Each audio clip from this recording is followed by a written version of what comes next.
Cox here at Fenway Park, joined by Red Sox pitcher Rick Porcello. How lucky for us. Third day in a row that we get to talk with you. You had Rachel for 2 days, now you've got me for 2 days. I'm the lucky one. Yeah, and it's all thanks to Old Dominion. And for you guys at home that may not know what we're talking about, Old Dominion has a pretty cool thing going on right now. They're traveling the country, a huge truck filled with baseballs. You've seen it. Yeah. It's insane. It is. It's incredible. But it's on Yawkey Way right now. You can go check it out. You can go have your picture taken. Do whatever you want over there. But you make sure that you go online, odfl.com/tickets, and you can give your vote for how many baseballs are in the truck. Whoever gets the closest is going to win World Series tickets for 3 years. Now, that's pretty cool. That's a big deal. That's a huge Absolutely. deal. Yeah. And some people want to go their whole life wishing to go to the World Series. Whole families want to go to it. It's kind of in your family. Your grandfather, 1954 World Series, he played in it. Growing up, did that make any recognition in your mind, or did you just think everybody's grandfather played in the World Series? No, I knew it was something special. Yeah, it's pretty cool. I mean, we got a lot of memorabilia and stuff from him in the '54 World Series, and some photos and lineup cards and stuff. So it's definitely cool to have that in your family and in your blood. And did you have a certain time in your life where you're like, you know what, this is what I want to do. I want to be a baseball player for the rest of my life. Yeah, I think really since I ever picked up a ball, I just passionate about baseball and always loved it, and was always pretty good at it. So it's just kind of it's been my dream ever since I can remember. Why not? And you kind of went, faster than most people. You were committed to going to UNC, and then you didn't end up doing that. You went to the majors. But for you, was that a hard decision, picking between going to North Carolina or? I was definitely really excited to go to North Carolina. I liked, I loved the campus. I loved the coaches there. Had been a Tar Heel fan since I was a kid. So I was pumped about that. But once I got drafted by the Tigers and saw the opportunity that I had in front of me, I was, thrilled to sign with them, and really just was fortunate to be in a great spot. And I felt like I was in a win-win, and the two really good decisions. So I was in a good spot. Either way, you were gonna it was very out. Fortunate. Yeah. A Tar Heel fan in New Jersey, though. Yeah, I was a Michael Jordan fan. I love Michael Makes Jordan. sense. So yeah, I had when I was a little kid, I had a Jordan UNC jersey, and I wore it around everywhere. So that's kind of how it started. Makes a lot more sense now. But let's talk about the truck a little bit. Like I said, going all around the country, kind of like a road trip. In 2008, you played for Lakeland in the minors, so you had to do some road tripping yourself. So you can probably connect to the people that are driving the truck. Any crazy road trip stories you have? Honestly, unfortunately, I don't, because the Florida State League is the longest trip is 2.5 hours. It's a long time. Not compared to the Eastern League or some of those other ones, or out west where they're doing 14, 15-hour bus rides. But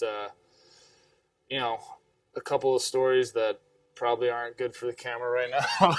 But nothing too eventful. I was very fortunate to not spend a lot of time in the minor leagues, so I don't have a whole lot of history there. Keep the people guessing on what those stories are that you can't say in front of a camera. But were you a front of the bus person? Were you making sure that you were up by coach and making sure that you knew what the game plan was?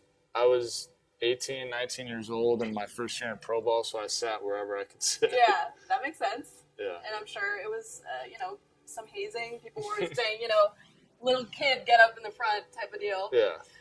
But let's talk about the Red Sox a little bit. I don't know if you know this, you probably do, but the first time in 100 years that they've had multiple 15-plus inning games in a single homestand. Now, that's a lengthy sentence, but that means that there's been a lot of games that have gone a very long time. Yeah. So for players, is it hard to sit through an entire game when it's, where you're seeing the 12th inning, the 13th inning, 14th inning? It can be a little bit of a grind. I think more than anything, you want to win so bad that a little bit of frustration sets in for all of us when we're not doing what we want to do and close out a game. But we came out with a good one last night, and we definitely needed that win. So you do whatever it takes, no matter how long it takes, to get the W. We were talking to some fans on Yawkey Way right before we came here, and we were asking them if they were players, how would they pass the time?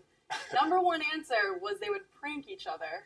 And we were all saying you wouldn't actually watch the game, you would prank each other instead. So that was an interesting answer for non-baseball players. Yeah. No, that definitely goes on. You know, we got seeds and gum and all sorts of stuff to play little games, so we keep ourselves busy. Absolutely.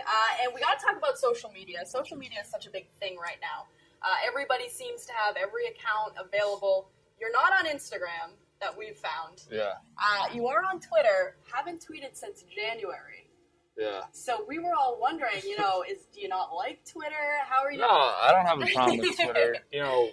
Once the season starts for me, my focus is 100% on our ball club, and I think social media is a great outlet to get news and connect and all that sort of stuff. But for me, when I'm in season, I'm trying to focus on my job and really just limit any type of outside distraction. So that's kind of why I haven't been very active on social media recently. And I'm just kind of a private guy as it is. I don't really like to, I don't get in anybody else's business. I don't really like anybody else in my business. So it's, I kind of just use it for getting news and spreading the word of causes that I, want to spread out there. Do you have any favorite person that you follow? Any good follows out there that we should all be tuning into? No, I look at some of the guys on our team. I like I like following Mookie and Devin and some of the younger guys and see what they're putting up. That's a good one. So the Mookie Betts, the popular guys. You're giving him a shout out right there. All right, well, great stuff. We've got you 3 days in a row. We get you again tomorrow, so you want to make sure to get back on Facebook tomorrow. Thanks to Old Dominion. You got to go to Yawkey Way. You got to go see this truck. It's incredible. Yeah. We've all seen it. Everybody in this room has seen it, and everyone's kind of throwing out guesses. I've heard some of yours. I think you're a little bit high. I guess so. That's what I was told. I was 500,000 to 250. Yeah. Do you want to change it, or you want to stick with 250? I don't know. That didn't sound very encouraging, what you just said right there. So maybe I'll change it again. Do you want to wait till tomorrow? Sleep on it? Yeah. Give me 24 hours. All right. So final day, we'll get Rick Porcello's final count of what he thinks the baseball count is in the truck. And like I said, go to odfl.com/tickets if you want your chance to go to the World Series for not 1, not 2, 3 years. It's a no-brainer. So make sure to go check that out. Come to Yawkey Way. Check out the truck. Thanks for tuning in. Courtney Cox here with Rick Porcello. We'll see you tomorrow from Fenway.